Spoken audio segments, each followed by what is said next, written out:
싫지만은 용서해야 나도 살고 너도 살고 가족 낙하다 산다 이겁니다. 나는 하기 싫은데 받기를 바랍니다. 다른 사람이 나를 용서해 주길 바라는 것이지요. 그렇죠? 예, 나는 그런데 용서하려고 그러면은 용서할 게 없어. 나는 잘못한 게 없고 또 용서할 만한 그러한 의지가 없을 때가 많습니다. 자, 명절을 맞이하여서 풍속들을 한번 생각해 봤습니다. 저는 예전에 서울에서 신학교 다닐 때 결혼하고서 포항을 가는 그 차 시간이 가장 많이 걸렸던 게 11시간이었습니다. 그럼에도 불구하고 저는 즐거운 마음으로 갔는데요. 우리 집 사람은 어떤 마음이었는지 잘 모르겠습니다만은 지금은 어떨까요? 가족들이 참 가는 것이 쉽지도 않지만은 모여서 밥 잘 먹고 난 뒤에 즐겁게 놀다가 헤어질 때에 정말 다시 보고 싶은 마음을 가지고 헤어지는 경우들이 많지 않다라는 것을 이야기로 듣습니다. 젊은 사람들 중에 결혼한 사람, 명절 있으면 좋다고 생각할까요? 없으면 좋다고 생각할까요? 요즘 결혼한 지 얼마 안 된 10년 아래 사람들 대체로 명절 말랐고 있노? 명절 없으면 좋다. 이렇게 이야기합니다. 또 우리가 명절을 맞이하여서 세배를 하고 상대방에게 맛있는 음식을 주고 복을 빌어주고 그러는데 통계적으로 보게 되면은 명절에 사건 사고가 가장 많이 일어납니다.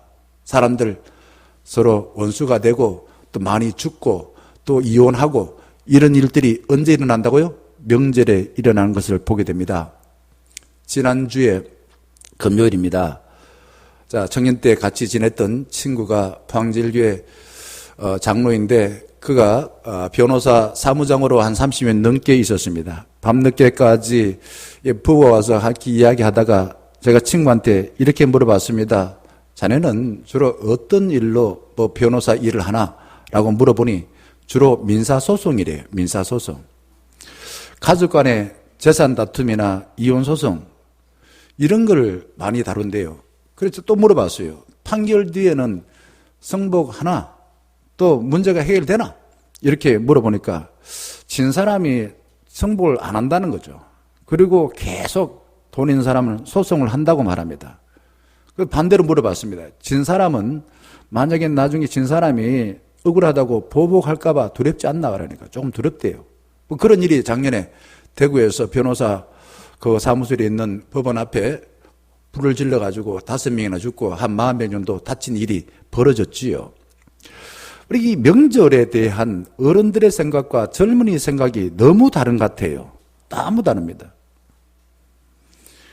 명절, 이 문화적인 차이가 엄청나게 다른 명절을 맞이하여서 어떻게 하면은 우리가 모든 가족들이 기쁘게 맞아서 헤어질 때는 다시 보고 싶다라는 생각을 가지게 될까 하는 생각을 해봤습니다. 저는 그런 생각을 해봤어요.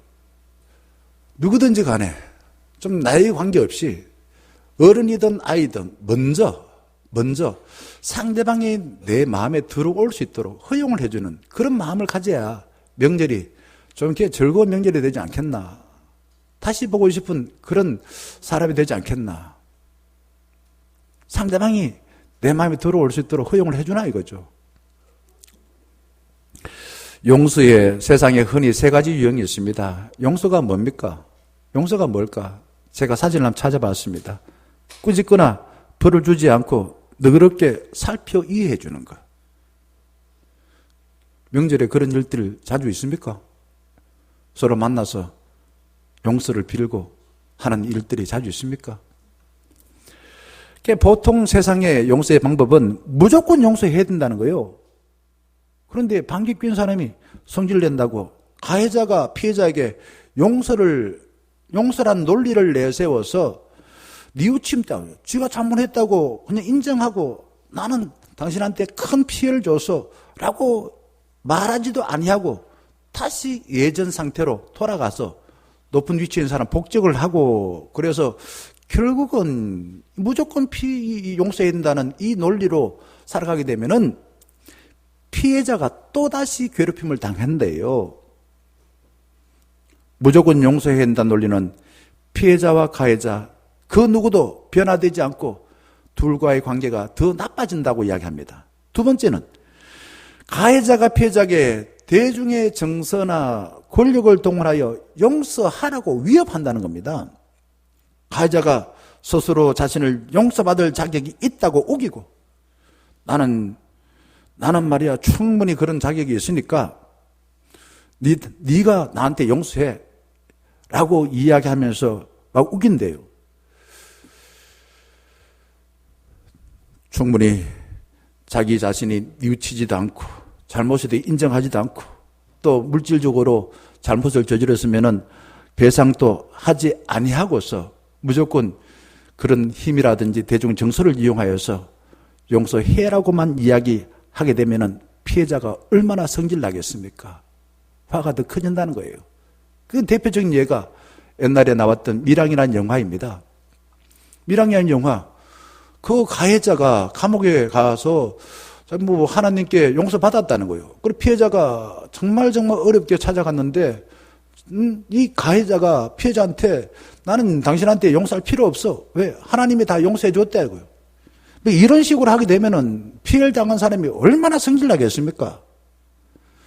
또 세 번째는 용서라는 게 현실적으로 잘 이루어지지 않으니까 용서할 필요가 없다라고 이야기하는 사람이 있습니다. 문제도 해결되지 아니하면서 온 세상을 떠들썩하게 만들고 오히려 피해자에게 고통만 가중시키니 또 관계도 나빠지니 용서할 필요가 없다는 겁니다. 이런 생각을 하는 사람이 대부분일 겁니다. 한 90% 이상은 그럴 거예요. 그런데 이 세 가지 말한 용서에는 수직적인 관계, 하나님께서 우리에게 은혜 베풀어서 용서해 주었다는 그 논리가 없어졌습니다. 있는 것은 뭐가 있나? 세속적인 거래와 계산과 복수만 있습니다. 저는 명절이 되어져서 예전에 돈이 없다가 갑자기 돈이 생기면은 설이나 추석 때에 영화관에 간 기억이 있습니다. 그때 가서 주로 봤던 영화가 이런 영화였습니다. 서부의 활곡, 총잡이 복수하는 것이고 남의 것 막 빼앗는 거. 그리고 중국의 무협 영화, 저기 아버지, 뭐 부모님의 그 원수를 갚으러 가는 거. 주로 복수하는 내용이 그 당시에 봤던 대부분 내용이었습니다. 결국 세상은 이렇구나. 복수를 해라 이거지. 용서를 하지 아니하고 복수하는 그런 세상에 우리는 살아가고 있다 이거죠. 지금은 가족이라는 결속력이 다 허물어졌습니다. 오로지 개인의 자유, 인권, 그만 강조되는 세상에 살아가고 있습니다. 이 명절이라는 게 언제 만들어졌습니까? 명절은 가족의 결속력이 강하고 그리고 농촌의 그 농경 사회에서 만들어진 것이 명절입니다. 지금은 어떤 사회에 삽니까? 대부분 도시에서 살면서 그리고 기계 문명의 자유함을 통해서 개인의 자유를 마음껏 누리고 또 민주화가 되었기 때문에 개인의 인권이 존중받고 있습니다. 그래서 한 사람이 사는 가족이 전체 인구에서 우리나라는 40% 넘는데요. 옛날에 그런 대가족을 찾아보기 어렵습니다. 우리가 그 명절이 되어서 만나는 가족들 뭐가 똑같습니까? 생김새, 피를 같이 나눈 것, 그거 빼고 같은 것이라고는 찾아보기가 어렵습니다. 직업이 다르고 개성이 다르고 문화가 다르고 종교가 다르고 취향이 다릅니다. 거기에다가 가족이라는 공동체의 결속력이 엄청나게 느슨합니다. 그러니 우리는 여기에서 뭘 할 수가 있나? 뭘 할 수 있을까? 참 어렵지요. 그래서 명절 되어서 의무감으로 만나서 헤어질 때는 얼굴을 붉히고 원수가 될 가능성이 무척 많다는 겁니다. 그래서 방법을 찾는 경우가 주로 집에서 만나지 않고 집 바깥에서 만나는 가족들이 점점점 늘어난다고 말합니다. 현대사회에서 가장 골치 아픈 게 뭘까요? 묻지마 폭력, 테러, 전쟁, 상처. 저는 23년 전에 부목사로 부임받고서 청년들을 지도할 때 청년들이 목사님 제가요 살면서 상처받은 게 너무 많아요. 이런 이야기 듣고 깜짝 놀랐어요. 뭐 나이가 이제 20대 초반이고 중반인데 뭐래 상처를 많이 받았을까? 상처받은 사람이 많다는 겁니다. 그래서 요즘은 상담기관이 점점점 늘어납니다.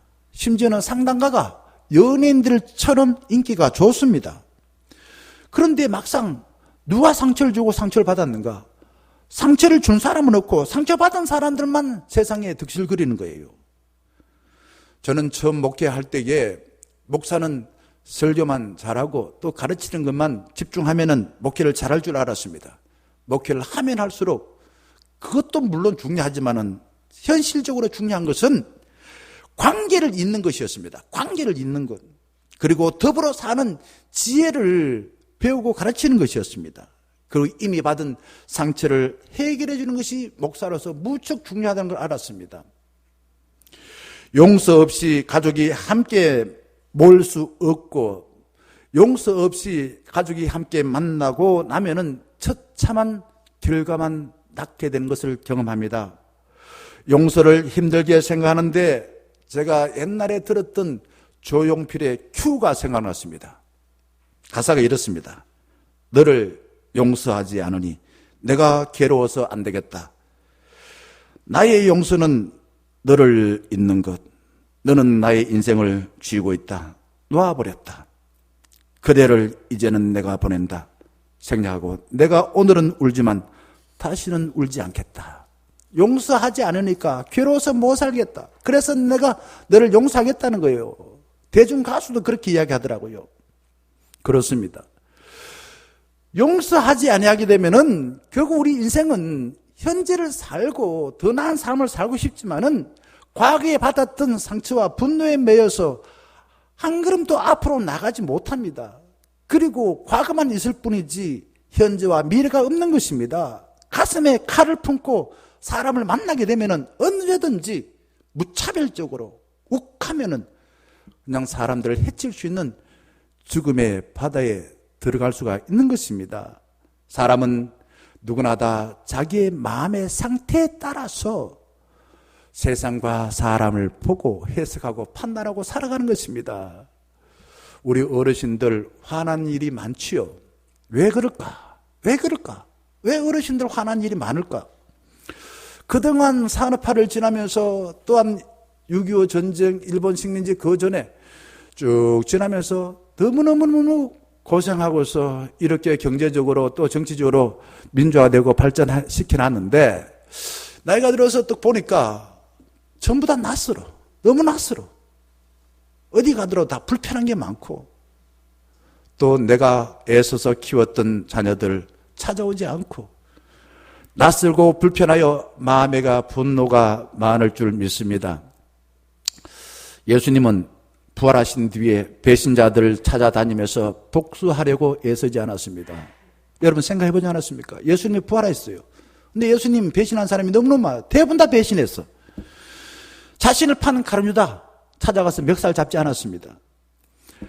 자신을 죽일 궁리만 했던 대제사장 찾아가서 또 사형 선고를 내린 빌라도 찾아가서 직접 손에 못을 박고 창에 옆구리에 창을 찔렀던 그 로마 군인들 찾아가서 또 병 고쳐주고 먹을 걸 주었던 그 대중들 배신에다가 찾아가고 자기를 던졌던 그 제자들 찾아가서 멱살 잡지 않았어요. 복수하지 않았습니다. 오히려 그들의 잘못을 용서하고 부활의 삶 이제 새롭게 살아라 라는 것입니다. 저는 그것을 성경 속에서 이렇게 한 장면을 생각해 봤습니다. 누가복음 15장에 보게 되면은 집 나가서 허랑방탕에 살았던 그 아버지 재산 가지고 살았던 그 둘째 아들이 집에 조심스럽게 찾아왔어요. 그런데 아버지는 둘째 아들이 나가는 순간부터 눈이 빠지라고 둘째 아들 기다렸다가 아들이 저기 멀리 올 때 그냥 도포 자락을 휘날리면서 아들에게 달려갑니다. 그리고 거지가 된 아들을 끌어안습니다. 따지지 않습니다. 야 이놈아 내 재산 다 어떻게 했니? 네가 왜 이꼴을 했니? 네가 뭐 어디 가서 성공을 해봤니? 돈 얼마 벌었니? 이렇게 묻거나 따지지 않았습니다. 어떻게 합니까? 무조건 용서하는 장면. 저는 그 생각을 할 때마다 하나님은 우리를 이렇게 용서해 주시구나. 그런 감격이 되어지더라고요. 베드로는 모든 사람들이 다 예수를 버릴지라도 나는 목숨을 걸고 따르겠습니다. 나는 손에 뭐 장을 지지겠다. 예수를 버린다면 장을 지지겠다고 이렇게 다짐을 했어요. 그런데 어떻게 했습니까? 딱 3번 울기 전에 예수를 모른다고 강력하게 부인했습니다. 그리고 자기가 실패했던 삶, 부끄러우니까 고향 갈릴리 바다 친구들과 함께 숨어서 그렇게 하루하루 지냈습니다. 그때 예수님 배신한 베드로 찾아와서 어떻게 하십니까? 멱살 잡지 않았습니다. 오히려 떡과 물고기를 구워서 먹여주십니다. 그리고는 베드로야, 나를 다시 사랑해주라. 나를 다시 사랑해주라. 나는 너의 모든 과거의 배신과 나에 대한 그 한 짓을 다 잊어버렸다. 다 용서한다. 라고 말하면서 이제 너는 나를 대신하여 많은 양들을 먹이라 라고 말씀하셨습니다. 이게 예수님께서 자기를 배신한 베드로를 용서하여서 새로운 삶으로 인도하신 그런 장면인 것입니다. 이렇게 예수님의 용서를 받은 베드로가 나중에는 어떻게 됐습니까? 변화되어서 복음을 전하다가 십자가에 거꾸로 못 박혀 죽었습니다. 내가 어찌 예수님처럼 똑바로 죽을 수 있냐? 거꾸로 십자가에 못 박혀야지. 이런 자세였습니다. 그리고 그가 남긴 말씀 보게 되면은 베드로전서 3장 9절에 이렇게 말합니다. 악을 악으로, 욕을 욕으로 갚지 말라. 도리어 뭐를 빌어주라고요? 복을 빌라. 이를 위하여 너희가 부르심을 받았으니 이는 복을 이어받게 하려 하심이라. 어려운 이야기입니다. 이래야만이 내가 복 받는다는 거죠. 이미 나는 복을 받았고 나는 용서받았으니까 악을 악으로 그래야 하거나 복수하려거나 세상의 논리로 그렇게 사람들을 평가하여서 내가 당한 만큼 상대방에게도 돌려주라 이렇게 말하지 않습니다. 하나님으로부터 받은 것을 나에게 피해를 주고 나를 못 살게 구는 사람에게 어떻게 하라고요? 보복하지 말고 용서하라. 오히려 욕을 빌어주라. 복을 빌어주라. 이렇게 말하고 있습니다. 세상에는 사랑이 식은 지 오래입니다. 하나님을 믿노라고 말하지만은 내가 하나님 자리에 떡하니 올라가 있습니다. 용서하라 라고 말하면 속으로 그거는 개나 주라 이렇게 비웃고요. 내 기분 내킨 대로 살려고 하는 사람들이 많습니다. 베드로는 예수님에게 오늘 본문 21절에 이렇게 여쭙니다. 주여, 형제가 내게 죄를 범하면 몇 번이나 용서해 주리까? 7번까지 하오리까? 자신이 묻고 자신이 대답합니다. 몇 번 용서하리까? 7번 하면 되지요. 그 당시 사회는 3번까지 했는데 나는 7번까지만 하면 됐지요. 예수님이 칭찬 듣기 위해서 물어봤습니다. 그런데 예수님은 베드로에게 그래 베드로야, 너는 다른 사람과 다르게 7번까지 하니 착하다 이렇게 칭찬하지 않았습니다. 22절 보게 되면 이렇게 말해요. 7번 뿐만 아니라 7번은 70번까지라도 할지니라. 몇 번입니까? 숫자성으로 말하면 77이 49, 490번 용서하라는 겁니다. 베드로는 예수님 말에 충격을 받고 이렇게 생각했을 것입니다. 그건 사람 못해요. 누가 그렇게 합니까? 보통 사람 3번 하고 나는 7번까지 하겠다는데 그건 사람으로 할 수 없는 거죠. 천사들이 하는 일이지 어떻게 사람이 무조건 용서해야 됩니까? 이렇게 예수님에게 베드로가 다시 따지시 물었을 것입니다. 그때 예수님은 23절에서 35절까지 용서할 줄 모르는 그 종의 이야기를 통해서 용서의 중요성을 깨우쳐 주고 있는 것입니다. 이런 내용입니다. 1만 달란트가 얼마 정도 될까요? 1만 달란트는 우리가 셀 수 없는 돈입니다. 10조 원 정도 된대요.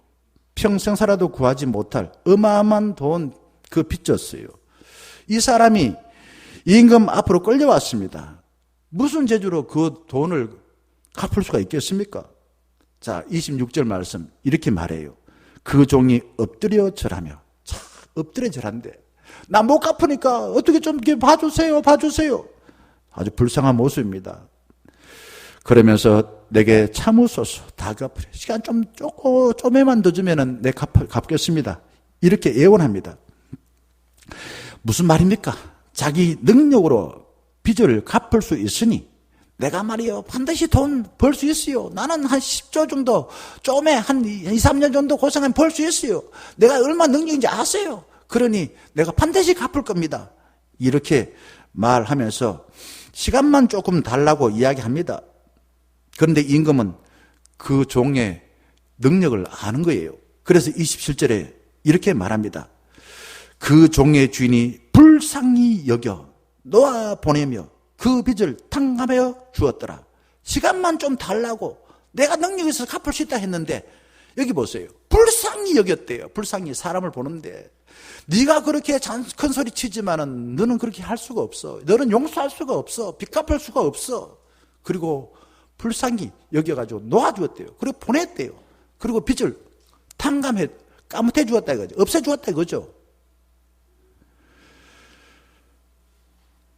하나님은 자기가 잘못하여 생긴 분노로 자기의 몸과 마음과 관계를 갉아먹는 그의 모습을 보고 불쌍히 여겼어.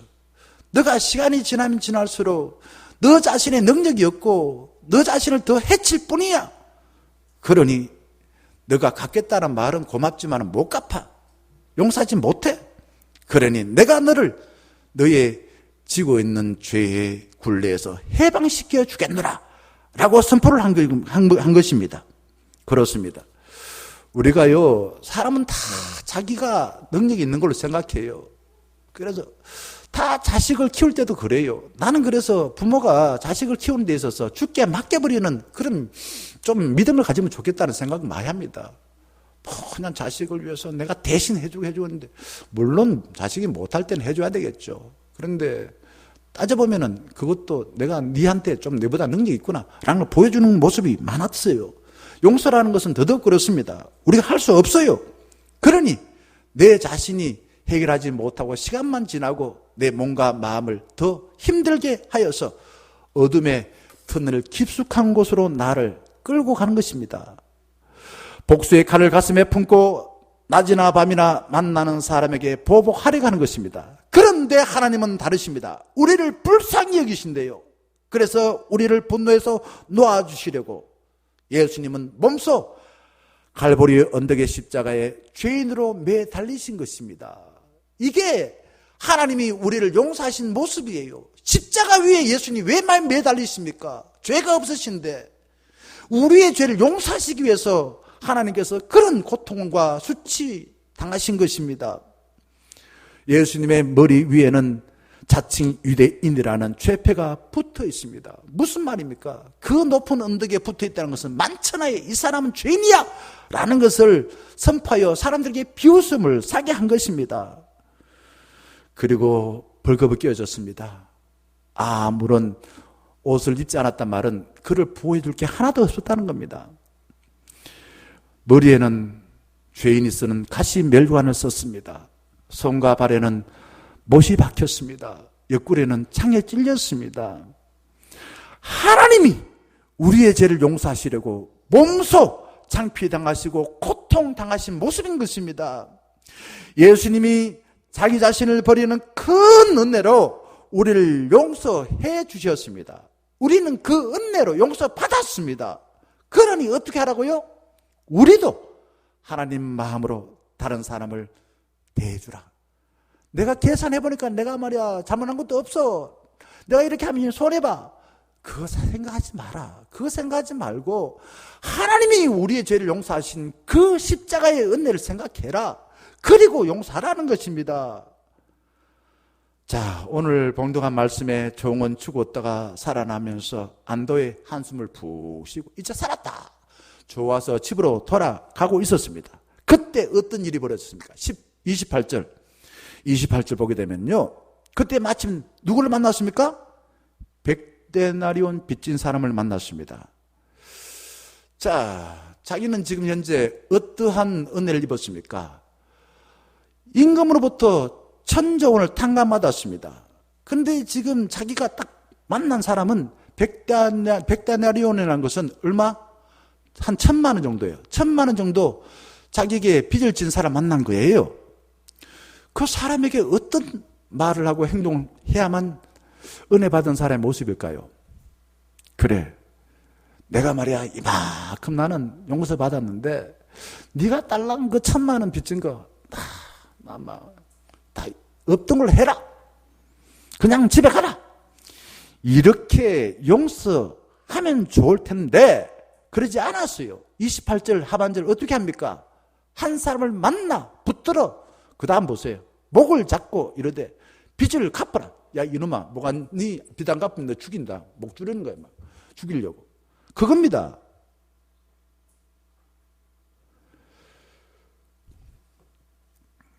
그러자 이 사람 또 엎드려 간구합니다. 29절 보게 되면은 멱살 잡혀가지고 죽지 않기 위해서 엎드려 간구하여 말합니다. 나에게 참아주소서. 갚으리다. 시간 좀 해주면은 내가 갚을 수 있습니다. 손이 발이대로 빕니다. 그런데 10조원 참 탕감받은 사람은요, 그 다음 말씀 30절 말씀 보면 이렇게 말해요. 허락하지 아니하고 안 돼 이놈아. 내가 늘 뭐 믿고 내가 네 빚을 탕감해주고 또 시간을 줘서 연장해서 나중에 갚을 수 있도록 기회를 주겠나. 허락하지 아니하고 이에 가서 그가 빚을 갚도록 옥에 가두거늘. 당장 안 갚으면 네 옥에 가다 버려. 이겁니다. 자, 은혜는 바람처럼 사라지고 연약한 자에게 무지막지하게 굽니다. 이게 성경에 나오는 이 사람만의 이야기일까요? 저는 저 자신을 돌아봤습니다. 참 나도 그렇지 않았나? 나도 그러지 않았나? 우리 이게 인간의 모습이죠. 타락한 인간의 실상이고 세상은 늘 힘이 진리야. 힘이 있으면 모든 것이 다 용서가 돼요. 그리고 기껏 해봤자 그냥 보험 들었는 거, 내가 잘못한 거 있으면 보험으로 다 해결하면 돼요.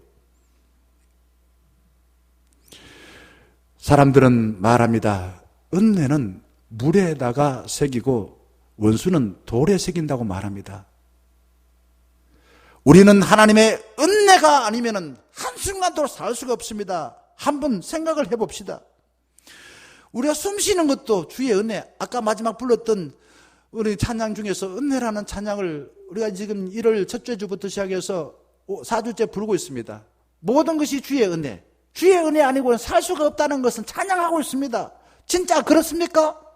숨 쉬는 거 말입니다. 이거 공기가 없으면 우리는 한순간 살 수가 없어요. 밥을 먹으면서 내가 그 음식을 먹기까지 얼마큼 수고했습니까? 그냥 내가 억지로 먹어줘. 그냥 내가 대단한 사람인데 억지로 먹어줘. 그냥 억지로 먹어줘. 그러면은 밥을 굶겨야 돼요. 그래야 배고파 봐야 은혜가 얼마나 큰지 알 수가 있습니다. 하나님께서 우리에게 만드신 햇살과 공기와 빛과 또한 수많은 사람의 수고를 우리가 은혜로 받지 아니하고서는 지금 이 자리에서 예배드릴 수가 없습니다. 살아있는 모든 것은 한순간도 하나님의 은혜가 아니고서는 살 수가 없습니다. 은혜를 잊어버린 사람 어떻게 되었습니까? 31절 보게 되면 이렇게 말합니다. 그 동료들이 그것을 보고 몹시 딱하게 여겨 주인에게 가서 그 일을 다 알리니 배은망덕한 은혜 잊은 사람 왕에게 잡혀갑니다. 그리고 32절에 이렇게 꾸중을 듣습니다. 이 악한 종아, 너가 빌기에 내가 빚을 전부 탕감해 주었거늘. 탕감해 주었다 이거죠. 지금 현재 꾸짖는 이유는 네가 잊어버린 은혜를 기억해내라 이거죠. 기억해내고 너도 그 은혜 받은 것을 통하여 다른 사람 용서하는 사람이 되라. 그런 말인 것입니다. 하나님의 은혜를 잊게 되지면은 모든 것을 다 잃어버리고 버림받은 그런 거지처럼 생각하여서 마음이 쪼그라듭니다. 옹졸해집니다. 그리고 다른 사람에게는 포악하게 굽니다. 우리 가족 중에서도 우리 이런 분이 좀 있어요. 나는 옛날에 그냥 무슨 팔려갔다. 나는 초등학교도 졸업 못했다. 그런데 내가 말이야 공부하고 말이야 죽음증하면서 살아나가지고 이렇게 살았는데 나는 몇 사람은 뭐 수레를 하고 이럽니다. 근데 만나기만 하면 그냥 형제들한테 막 혼을 냅니다. 혼내. 쉽게 말하면 자수성가한 거죠. 열악한 환경에서 성공했다 이거죠. 성공한 것을 하나님의 은혜가 아니라 내가 의로워서 내가 잘해서 성공했다 이렇게 생각하기 때문에 다른 사람들에게도 자기가 똑같은 것을 강요합니다. 니도 그래라. 니도 그렇게 해라. 니도 그렇게 안 하면 너는 죽는다. 이런 식으로 위협하는 겁니다. 자기처럼 안 하는 사람을 무지막지하게 대합니다. 그래서 만나고 싶지 않아요. 주인은 은혜를 까먹고 다른 사람에게 악하게 굴었던 종을 어떻게 대합니까? 33절 보게 되면은 내가 너를 불쌍히 여긴 것 같이 너도 내 동료를 불쌍히 여김이 마땅하지 아니하냐? 저는요, 우리가 늘 내가 갖고 있는 이 한계를 벗어나기 위해서는 이렇게 살면 된다 생각합니다. 늘 돈 하는 사람. 수중에 있는 돈 가지고서 남에게 한 10,000원 채 안 되는 국밥 한 거 사주면요, 돈의 굴레에서 벗어나요. 그리고 늘 남을 평가하고 비난하는 사람. 내가 이거 한 번이라도 다른 사람 축복해주면은 내가 축복하고 내가 늘 비난하고 평가했던 그러한 굴레에서 벗어날 수 있습니다. 입만 열었다면은 아이고 죽겠네 힘들어 죽겠네 어마어마 죽겠네 이런 사람요 말의 표현을 바꾸면은 죽겠다는 말을 하지 않습니다. 어떻게 바꾸면 좋겠습니까? 알고 살겠네 뭐 그것도 좋습니다만은 내 생명 죽겠네가 아니라 이 표현을 바꿔서 내 목숨 내 생명 죽게 있네 한번 바꿔보세요. 아이고 죽겠네 많이 하던 사람 바꿔보면은 내 삶이 확 바뀝니다. 그러면은 내 삶에 생각지 못했던 기쁨이 들어오게 되어집니다. 그리고 다른 사람에게도 아름다운 기억으로 남기는 삶을 살게 될 것입니다. 34절 보게 되면은 하나님께서 은혜를 입고 인색한 사람에게 어떻게 합니까? 노하여 그 빛을 다 갚도록 그를 옥조르게 넘기니라. 사람들에게 상처를 더 이상 주지 마라. 내가 보니까 네한테 은혜 베풀어 줬는데 너는 가는 곳곳마다 남에게 상처를 주고 남을 그냥 힘들게 하구나. 너는 용서하고선 그냥 뭐 어디에 엿바꿔 먹었나 이런 겁니다. 그리고 감옥에 갇혀서 조용히 네가 어떻게 살았나 돌아봐라 이거죠. 그리고는 용서한 사람이 되도록 하는 것입니다. 감옥이라는 것은 심판이에요. 심판은 더 이상 못하도록 하는 겁니다. 못하고서 이제는 하나님이 약속하신 삶으로 주의 은혜를 받아서 다른 사람들을 용서하는 사람이 되도록 하라라는 겁니다. 개국 우먼 이성미 집사가요 아들을 키울 때에 본인이 이혼의 상처를 입고 그래서 상처되는 말을 많이 했습니다. 하루는 이 아들이 학교를 안 갔어요. 그래서 아들한테 와서는 문을 벌컥 열고는 이 한심한 쓰레기 같은 놈아 나가서 죽어버려라 이렇게 말을 했습니다. 그런데 이성미 집사가 믿음이 좋았어요. 그때 하늘에서 이런 소리 들렸습니다. 네가 말한 대로 아들을 정말 죽여줄까? 그 소리 듣고 이성미 집사는 엄청나게 무서웠습니다. 자기 말한 것에 대해서 아들을 저주하고 했던 자기의 모습을 생각하니 부끄럽고 또한 너무너무 그냥 그래서 슬퍼서 펑펑 울었습니다. 하나님 그러면 안 됩니다. 기도한 뒤에 다시 욕하지 않기로 마음을 먹었습니다. 3일 동안 욕을 하지 않자 아들이 엄마한테 말합니다. 엄마 왜 욕 안 해? 이성미 집사 충격을 받았습니다. 그때 하늘에서 이런 소리 들렸습니다. 너는 네 아들을 한 번이라도 사랑해 보았냐? 내 말을 듣지 않는다고 혼만 내지 않았느냐? 하늘의 음성이 들렸어요. 망치로 머리 한 대 얻어맞은 같은 느낌이었습니다. 그는 아들한테 달려가서 무릎을 꿇고 이렇게 용서를 빌었습니다. 아들아, 내가 너를 사랑한다. 그런데 너에게 큰 상처를 줘서 미안하다. 다 엄마 탓이다. 이게 바로 누가복음 15장에 나오는 아들을 용서한 아버지의 모습과 똑같은 거죠. 엄마가 그 아들에게 빌었습니다. 그러자 아들이 엄마한테 받았던 상처에서 해방되었어요. 그는 학교를 잘 다녔을 뿐만 아니라 이제 신학의 길을 가고 또한 목회의 길을 가고 있다라고 말하더라고요. 33절 말씀 보게 되면 주인은 은혜를 까먹고 가진 것으로 남에게 상처를 준 사람에게 권면합니다. 내가 불쌍히 여긴 것 같이 너도 내 동료를 불쌍히 여김에 마땅하지 아니하냐? 여러분, 은혜가 뭡니까? 은혜. 하나님께서 우리에게 하신 큰 일이에요. 우리에게 필요한 모든 것입니다. 이것을 우리에게 주셨다는 겁니다. 공짜로 선물로. 은혜는요, 내 기분 좋아지고 내가 바라는 게 이루어지는 게 은혜가 아닙니다. 하나님이 하신 일입니다. 하나님께서 우리에게 약속하신 모든 것들, 우리 행하신 모든 일들, 그것을 받아들일 때 은혜 받아서 우리 또한 다른 사람을 사랑하고 용서할 수 있는 사람이 되어지는 것입니다. 하나님으로부터 은혜를 받은 사람은 하나님께 빚진 마음으로 다른 사람을 하나님의 얼굴로 대할 수밖에 없습니다. 설 명절에 하나님이 우리를 용서하시고 은혜 베풀어 주어서 우리에게 얼굴 향하여 드사 우리를 혼내지 않았습니다. 우리를 인도해 주시고 우리에게 평강을 주시고 우리에게 은혜를 더하여 주시는데 우리는 다른 사람에게 어떻게 바라봅니까? 무슨 말을 합니까? 35절 말씀이 이렇게 말합니다. 너희가 각각 마음으로부터 형제를 용서하지 아니하면 나의 하늘 아버지께서도 너희에게 이와 같이 하시리라.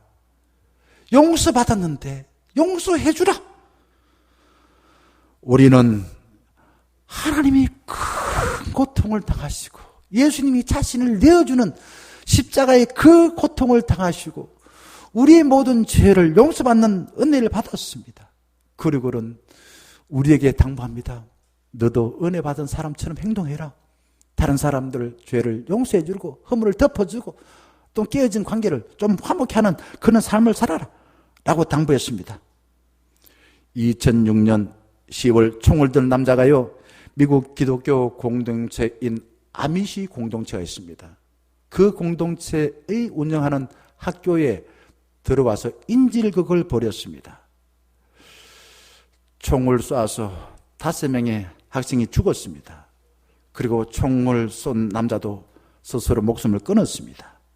그런데 이를 어떻게 처리했냐면요, 아미시 사람들은 그 살인자의 부모를 찾아갔습니다. 참 당신 아들 이런 짓을 해서 마음이 괴롭겠습니다. 조의를 표합니다. 그리고 용서해 줍니다. 이 아미시 사람들이 이렇게 할 수 있는 비결이 뭘까요? 그들이 많지 않아요. 아미시 공동체 사람 식구들은 한 15,000명밖에 안 돼. 전국 전 세계에서. 정말 그들은 복음의 정신으로 살아요. 복음의 정신 따라서 때로는 말입니다. 왼밤을 맞으면 오른밤을 돌려대기도 하고 오리로 가면 심리도 가지고 말씀에 따라서 복음의 정신에 따라서 살았던 사람이기 때문에 쌀쌀한 이익이나 기분에 내키지 않고 하나님이 원하시는 말씀에 따라서 비록 자기들을 죽였던 그 피해자, 가해자들 찾아가서 용서해 준 것입니다. 예수를 본받아서 자신을 희생하여 죄인을 살리는 용서를 한 것입니다. 우리 설 명절 맞이하여서 식사 맛있게 잘 하셨지요? 예배를 아직도 가족 예배를 못 드리시면 우리 교회에서 준비한 순서를 가져가셔서 예배 드리시길 바랍니다. 저도 예배 마치고 포항 가서 같이 가족이 예배할 겁니다. 그리고 사랑의 마음을 담아서 세배하실 것이죠. 그리고는요, 당부를 드립니다. 서로를 축복하는 마음을 담아서 우리 형제의 모습 속에 보이는 하나님 형상 아름다워라 찬양하는데 1분밖에 안 걸립니다. 예를 들면은 이러죠. 신건이 형제의 모습 속에 보이는 하나님 형상 아름다워라. 우리 여기 김은환 집사님 아드님 오셨는데 우리 가족 모두가 다 그렇게 이름을 불러주면서 한번 축복해 보세요. 마음이 따뜻해집니다. 또 오고 싶어 할 거예요. 또 오고 싶어 할 겁니다.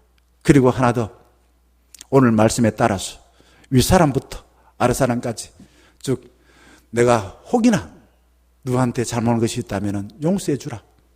용서해 주라. 용서를 먼저 빌어보세요. 윗사람이 먼저 아랫사람을 사랑하고 그 마음속에 정말 어떨 땐 독화살 같은 것을 품고 있으면 그 삶이 어떻게 되겠습니까? 그러니 내가 잘못한 일이 있으면 의도적으로 잘못하지 않았다 하더라도 잘못한 일이 있다면 용서해달라고 먼저 한번 빌어보세요. 그러면 마음이 따뜻해지고요, 밝아지고요, 또 오고 싶은 그런 명절이 될 겁니다. 사랑하는 중년가족 여러분,